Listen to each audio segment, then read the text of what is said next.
This is an epidemic going on right now. Almost every used car that I'm looking at has been crashed, smashed, and not properly and safely repaired. This sort of stuff I don't expect the average consumer to be able to see. Yeah. Unless you're looking for it. But this car should have never seen the road.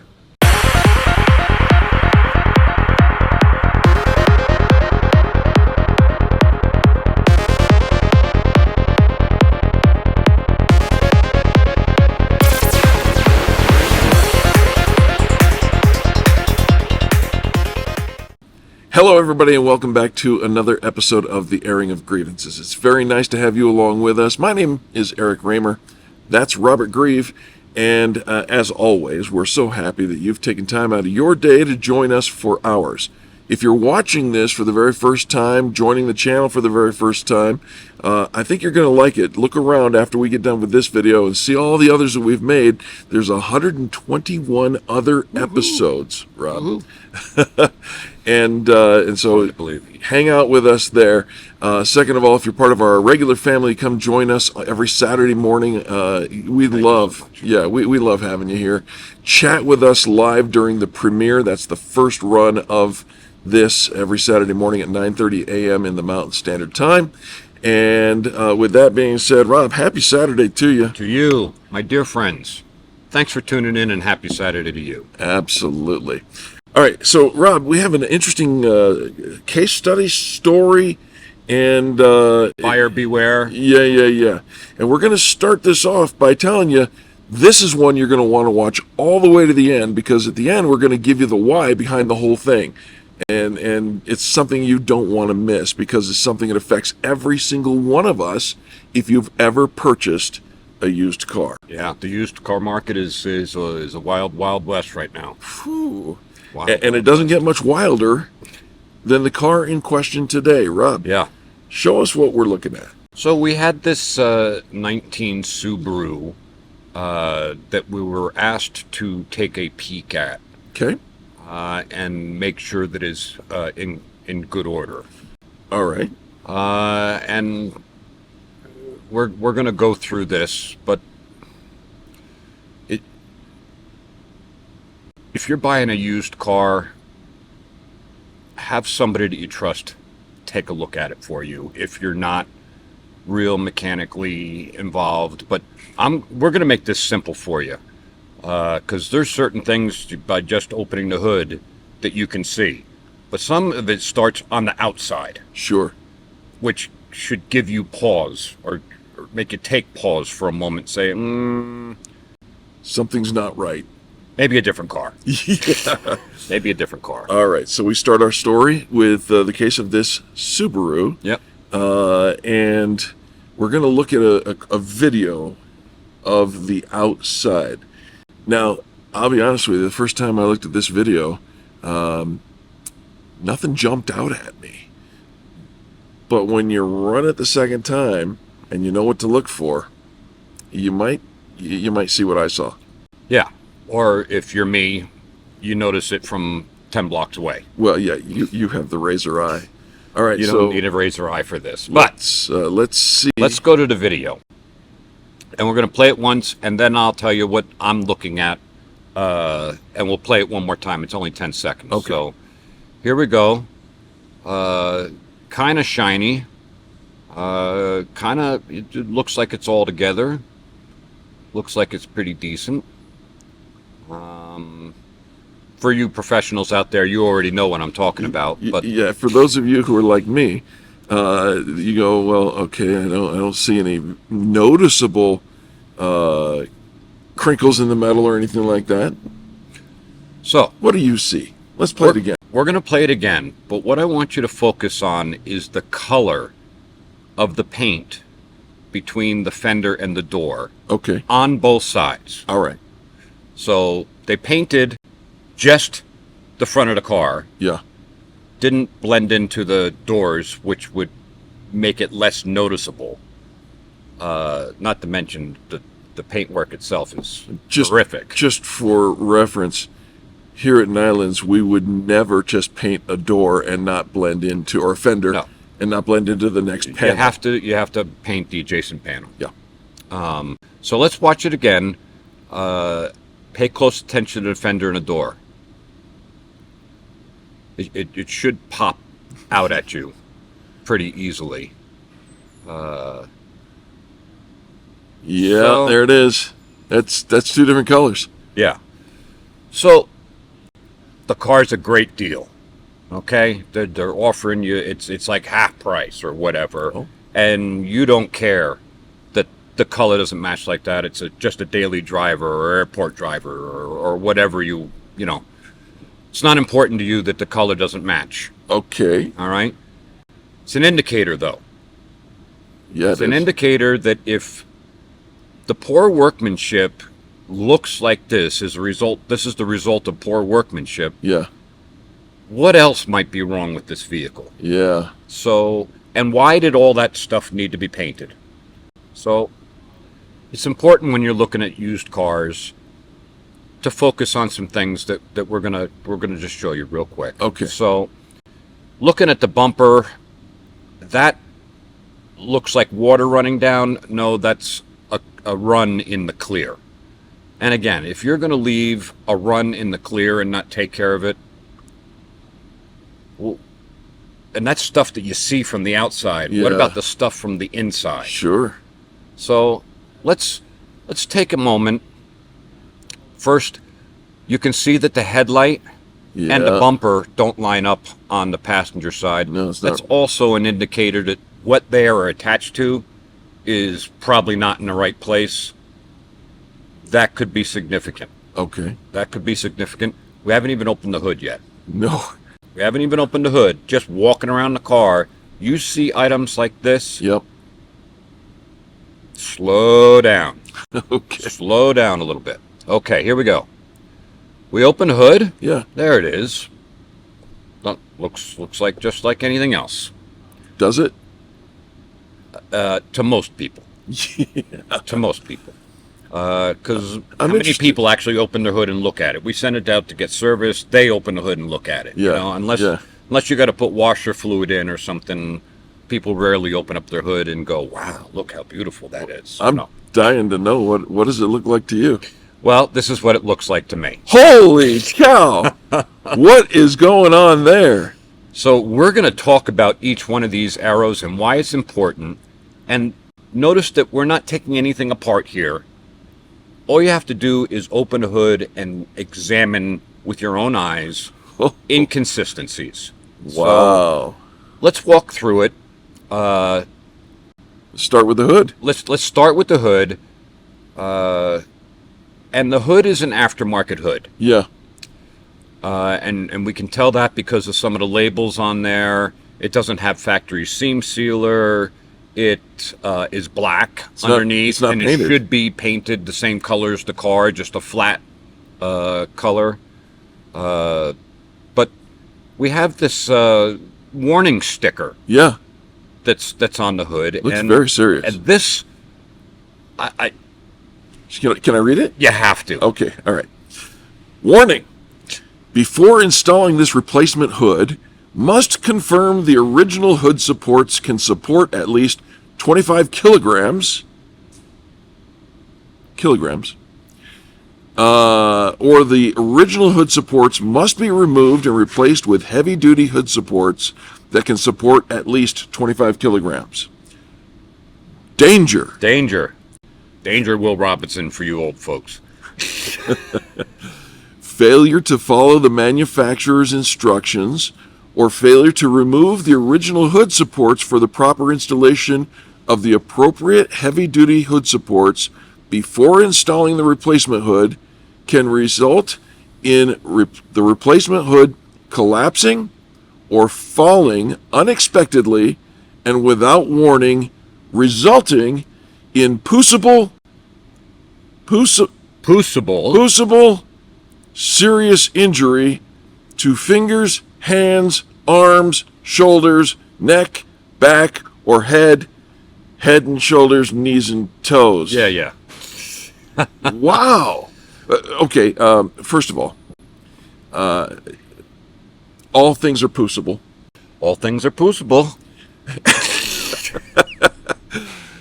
If you see a misspelled sticker, Careful. probably not an original manufacturer part. Yeah. When it says manufacturers, we're not sure which manufacturer they're referring to. Yes. It could be Tang Yang, which Could I be. believe is the manufacturer of this hood. Yeah. Or the original manufacturer certainly is not Subaru hood. I got a question though about the hood supports. Yeah, the struts that, you open it up, Yeah. holds the hood up for you. Yeah.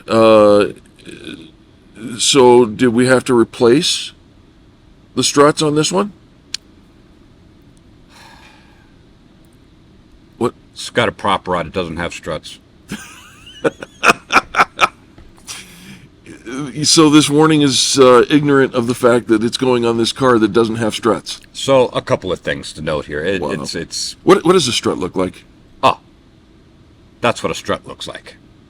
Got So that's what they're saying you should replace if it had If it. it can't hold and 25 it would kilograms. Need to be a heavy duty one, which you really can't buy these regular and heavy duty. Yeah. This I've never seen anything like that. this photo, by the way, folks, is not from the car in question. No, this is a BMW. Previous we have. photo was the one.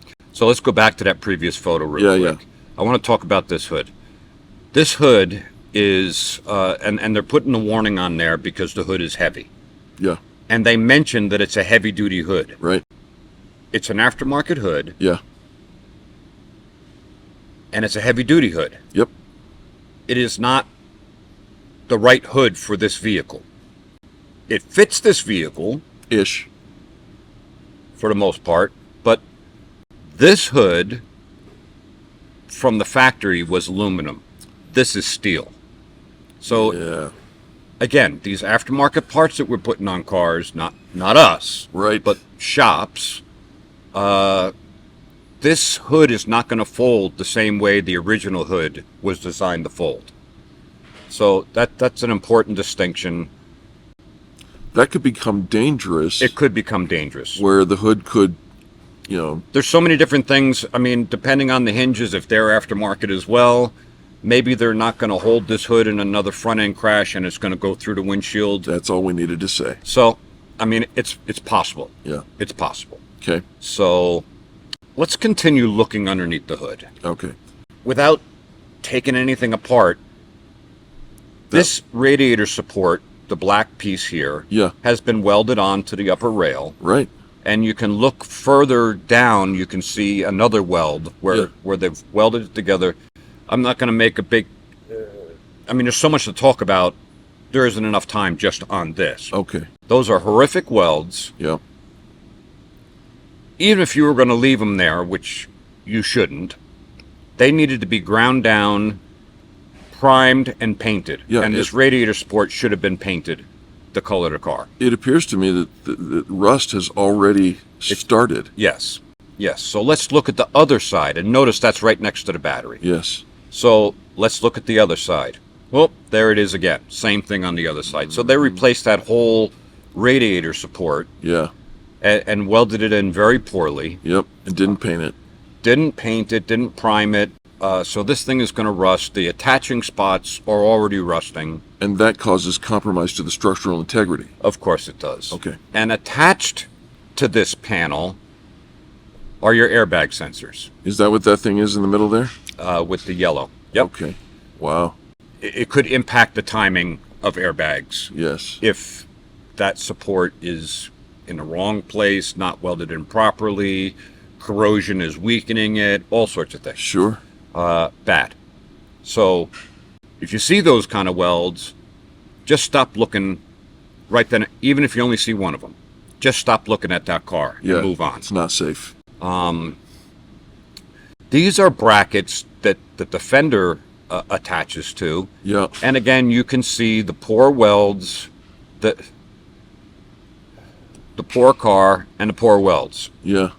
The rear bracket is all bent up. It's mangled. Yeah. These brackets that it sits on, they look kind of flimsy, and they're designed that way for pedestrian protection. So if a pedestrian were to walk out on the road and you hit them, Yeah. these brackets would bend, causing less injury to Okay. a pedestrian. Understand. That's why they're like this, because they are, pretty flimsy. Once they're mangled, they I should. mean, the welds on there are more robust than the brackets And themselves. they too are not doctored. They are no, it's horrific. It's horrific. Here, looking at nuts and bolts and stuff like that, Yep. we see mismatching bolts. Right. That's also a warning sign. And on the headlight, the silver one right in the middle of the picture, Yeah. they had to round out the hole of the headlight in order to get it to fit properly, which means what it's attached to is not in the right place. So if that bolt is supposed to be straight down, no being able to see the rest of the circle and stuff. Right. Again, it's an identifier that there's an issue with the vehicle. And then you can see those poor welds again back in the backside of that There picture. they are. This picture, these are also all welds. Yep. And this is looking down between the radiator and the bumper. Again, all these welds should have been dressed, Yeah. ground down, dressed, painted, primed and painted properly. You shouldn't be able to see them. You should not be able to see them. These are also, first off, some of them are horrible. I can still see some torn metal. And it's going to corrode. Yeah. It's bare metal. It's going to corrode. Again, safety. That is the bottom part of where those airbag sensors are attached to. I see. Moving right along. Phew. Here we're back to all our arrows, but we circled this one that looks down between the engine and the wheelhouse. Okay. Okay? This is... Here we go, folks. You ready? Yep. That is the frame rail, Oh. and that is That's all bent up. damaged beyond repair. Now, for those of you who aren't really familiar with the terminology of vehicles and whatnot, the frame rail is the bone structure of the car. Yeah, Right? It's And part of the thing that keeps you safe. that has to be. It can't look like It that. can't look like that. It can't look like that. Here's the thing for you, a consumer. If the car's already been hit in the front once, Yep. the damage is still there. Yep. If it gets hit in the front again, it is going to fold in this area because it's already weakened. Right. And we don't know what kind of bodily injury that could lead to, not only for you, the driver, but passengers as well. Sure. It is not going to transfer the energy properly. Yep. It's going to go cattywampus. We made a video on the transference of energy, which you might find actually very interesting. I'll put a link to it down below as well as right up here, and you can take a look at that after. Remember, stick around to the end. Yeah. We're going to tell you why all this was done. So this is on the passenger side, which was hit harder than the driver's side was. But even on the driver's side, it's buckled. Yes, it is. Look at that. Wow. This car was damaged very severely. Yeah. So keeping moving along, and you see like a little red dot in Yeah, down there. This is the timing belt cover. And this got hit so hard that the engine went and knocked the frame rail next Yeah. to it and broke the collar off where this bolt goes in. It should have like a shroud like the one above, right? Like should look like the one above, but it's broken and it's leaking oil already, or leaking some sort of fluid, Yikes. which is again going to lead to a problem Yeah. for you driving the vehicle at some point. This car was Oh, ugh, what's missing? missing bolts. This is not hard for whether you're in the business or not in the business. You can spot missing bolts, and again, it should cause you to pause a little bit on looking at that vehicle any further. It also appears that it's not exactly lined up. No, it's not lined up at all. and maybe that's why the bolt is missing. I don't know. Okay, so we're back to those bad welds that we looked at earlier around the headlight area. Yeah. But what I want to point out here, this is the upper rail. So we just looked at the frame rail. This is another structural piece called the upper rail. Okay. That the fender sits on and gets bolted to, where those brackets were bent. Sure. It's buckled. It's still buckled. Yeah, it is. And it's buckled bad enough that if you look at the bracket that's welded to it on the inside, you can see that that's pulling away from the structural piece as well. Right. Run. Run, Forrest, run. Ripped metal. Oh. Somebody put some sort of hook in there and was trying to pull to get it aligned, and they were pulling so hard it ripped the metal. And they just left it that way. They just left it that way. Again, this car's not for you. And there's so many out there like this. So, this is a factory part, obviously, because it's got Subaru stamped right into it. Sure. Although they've monkeyed around with the nuts and bolts, because you can see that there's movement there. Yeah, yeah. This is a factory fender. If you want to know what a non-factory fender looks like, let's go to the other side. That is an aftermarket one. Oh my. Because your Subaru is not made in Taiwan. So there is that. And I don't recommend these parts. Never have, and I have video after video about talking about that. Now we're back to our main picture with all the arrows. We're going to look at this one in the center. We're going to look between the hood and the radiator. Excuse me, between the engine and the radiator. Right. All right, and when we look down in there, let's just move to it. And you're going to put some circles here. Yes, I am. These two pieces of metal are supposed to be welded to each other. It's not welded at all. No. And it's rusting, which means it's all still bent. And again, this is a structural piece. It sure looks like it. To the vehicle. Wow. And, this sort of stuff I don't expect the average consumer to be able to see. Yeah. Unless you're looking for it. But this car should have never seen the road in the way it is. So I have at least one question. and how did this get here? I mean, what happened? Did somebody have this car and they were in an accident and a shop repaired it, like many of our post-repair inspection stories? Well, somebody bought this from a dealer or somebody. From a used car dealer, yes. And so you really have to be careful, and you really need to have somebody look at it. We have guests constantly say, hey, I'm looking at this car. Can I swing by and have you just take a quick walk around it?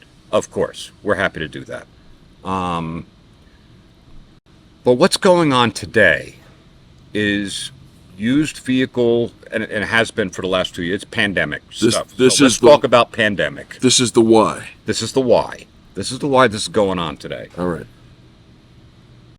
There's several reporting mechanisms out there that talk about an increase in distracted driving, reckless driving, careless driving, and incredibly fast driving. Sure. With all of those things comes a higher severity of damage if it's involved in an accident. Sure. More and more cars are being totaled because of the severity. And it's just cheaper to total it than it is to repair it. Okay. When a vehicle is totaled, and I believe we have a video about this too. We do. When a vehicle is totaled, it goes to an auction under normal circumstances. The auction sells it for the insurance company. And the auction prices have gone through the roof. High.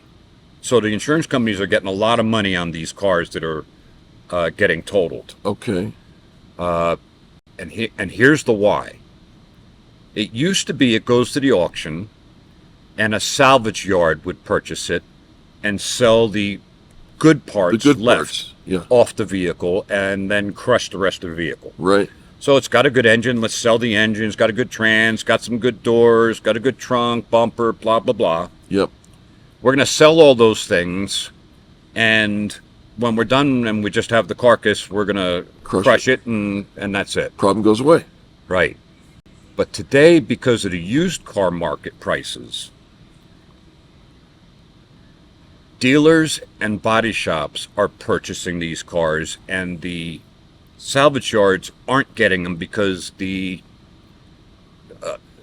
dealers and the body shops are paying a tremendous amount of money, knowing that they can put a little lipstick on the pig and sell it to somebody and it not be completely repaired or repaired to a safe manner, and you're not going to know unless you do some inspecting and look for the types of things that we're talking about here. This is an epidemic going on right now. Almost every used car that I'm looking at has been crashed, smashed, and not properly and safely repaired. Looks okay from the outside. Remember our little video of the color doesn't match, and I can live with the color not matching. Right. But you can't live with all this other stuff. It is completely unsafe to you and your passengers. Wow. And that's why this is going on today, is because of the used. I don't know how good a deal this thing was for the person. I don't have that information. But at any price, it was a bad deal. Yeah. At any price, it was a bad deal. Let me also be clear, just so that we're on the record here with this video. We don't purchase vehicles at auction for any reason, and won't sell a vehicle in that condition or anything. No, we don't sell any vehicles anyway. Yeah. But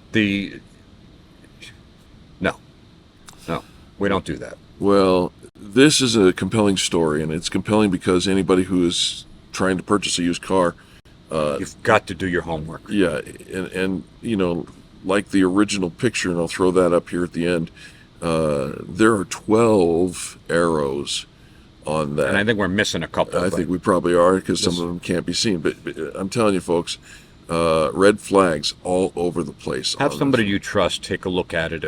Make sure you check the Carfax and all the rest of that stuff. The best thing to do is go to a new car dealer if you're going to buy a used car, and buy a certified pre-owned vehicle. Yeah. That comes with the manufacturer backing on it, and gives you not only the dealer but the manufacturer if you have a problem. Right. And comes with warranties and all sorts of stuff because it's certified pre-owned. Yeah. And that's the way to buy some. You still may land up with not a good car, but you have resources to go back and say, hey, what did you sell me here? Yeah. So. All right. Well, thank you so much. We appreciate there we have you it. for being here, for giving us your knowledge. Buyer beware. Have an amazing week. Look forward to seeing you next week. God bless.